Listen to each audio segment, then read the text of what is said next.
Զավթելա վարչապետի աթոր ինքը զավթել է անօրինական ընտրությունից, թե 18 թվականին, եթե 21-ի, որտեղ համաձայն Հայաստան Հանրապետության օրենսգրքի վարչապետի պաշտոնը զբաղեցնող իրավունք ունի քարոզարշավ անցկացնելու, իսկ ինքը երկու անգամ անցկացրեց, եւ 18 թվականին եւ 21։ Դա օրենքի խախտում է, այո, 100%-ով նա լեգիտիմ չէ։ Ուրիշ հարցեր։ Ձեր 18-ին էլ եք այդպես մտածել, երբ որ էյֆորիա կար եւ ցավոք սրտի ոչ։ Ես գտնում շատ մեծ սխալ եմ թույլ տվել։ Բայց ժամանակ ոգևորված։ Այո։ Ինչից հետո փոխվեց ձեր կարծիքը պատերազմից։ Չէ։ Եթե չեմ սխալվում, 1918 թվականի հուլիսին ինքը Սյունիքի մարզպետ նշանակեց մի փոխգնդապետի։ 2018-ի հուլիսին Սյունիքի մարզպետ նշանակեց ոստիկանության փոխգնդապետ, չեմ հիշում անուն ազգանը, բայց հիշում եմ, որ նույնիսկ Սերժ Սարգսյանի ժամանակ նա դեմ քրեական գործ կար հարուցված։ Այդ օրվանից ես վստահությունս կորցրեցի։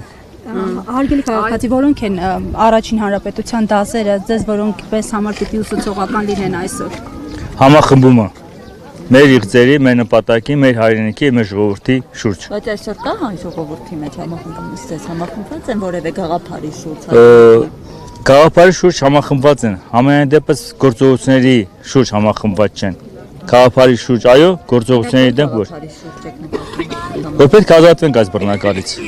Այսօր վարչապետ Փաշինյանը հենց Սարդարապատի հուշահամալիրում իր ելույթում հայտարարեց, որ այսօր պետություն են քան երբևէ, անկախ են քան երբևէ եւ ինքնիշխան ենք ավելի քան երբևէ։ Համաձայն եք նրա դիտարկումների հետ։ Դուք լսել եք, աստված երրորդություն է սիրում։ Երրորդ անգամ եմ ասում, սուտ է խոսում։ Պատասխանել։ Դրան էիք պատասխանել, այս քեսից միացա։ Ոչինչ։ Հա, չէի պիտի։ Խնդրեմ։ Որովհետև նախորդի պատերազմից առաջ նա հայտարարում էր, որ Բաշ Աբարյանի, Սարդարապատի հերոսամարտերով ոգեշնչվել են Վազգեն Սարգսյանը, Մոնթե Մելքոնյանը, Քարորիա պատերազմի հերոսների անուններն էր թվարկում։ Այսօր ոչ հերոսների անուններ կան, ոչ Թուրքիային այլ կոնտեքստով էր մատնանշում, այս փոփոխությունը ինչով եք բացատրում։ Զույգ միայն նրանով, որպեսզի կարողանա 26 թվականին Ադրբեջան Թուրքիան օգնեն իրան նորից զավթի վարչապետի աթոռը։ Իրենց օգնությանն է, այո, իհարկե, իհարկե։ Ինչ կլինի կհաջողվի։ Եթե մենք բոլորս համախմբվենք եւ դեմ քվեարկենք, ինչպես նաեւ դուք ներկաներդ եւ օպերատորները, իհարկե ոչ։ Սպասում եք 26-ի ընտրություններին։ Ցավոք սրտի, այո, ավելի շուտ չի ստացվում։ Արտահայտ ընտրությունների հավանականություն չկա։ Ոչ։ Իսկ իմպիչմենտի գործընթացը։ Ովքեր։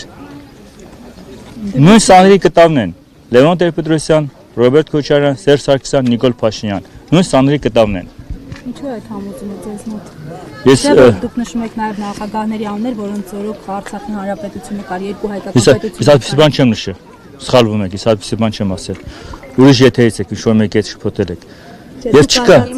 Նույն ծանրի կտավն են, ես ասում եմ նախագահների անունները եք նշում, որոնք պահել են երկրորդ հայկական հանրապետություն, իսկ այսօր այդ հանրապետությունը չկա։ Նախ նրանք չեն պահել, այլ մենք բոլորս ներկայացնենք։ Ինչու այս պահին չկարողացաք, եթե մենք ենք պահել, ինչու չկարողացանք Փաշինյանի իշխանության օրոք էլ պահել։